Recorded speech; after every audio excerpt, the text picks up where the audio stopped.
জয়গুরু, রাধে রাধে বন্ধুরা, তোমরা কেমন আছো? আশা করি ভগবানের আশীর্বাদে তোমরা সবাই ভালো আছো। আমিও তোমাদের আশীর্বাদে ভালো আছি।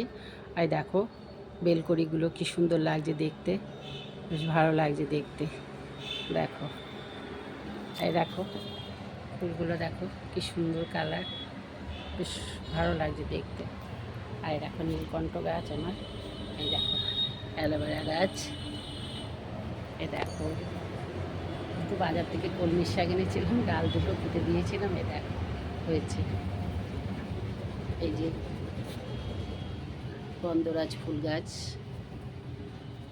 কত দুব্ব হয়েছে দেখো কি সুন্দর, কাজে লাগে। অসময়ে যখন বাজার থেকে না আনতে পারি তখন এখান থেকেই কাজে লাগিয়ে দিই। বন্ধুরা দেখো, এই দেখো আমার সবেদা গাছ, এই যে জামরুল গাছ, এ দেখো জামরুল গাছ, দেখছো ভালো লাগছে দেখতে, খুব সুন্দর লাগছে। একবার ফল হয়েছিল, এবারে আর ফল হয়নি, দেখি সামনের বছর হয় কিনা। বন্ধুরা রাখছি, বন্ধুরা তোমরা ভালো থেকো, সুস্থ থেকো, এটাই ভগবানের কাছে কামনা করি।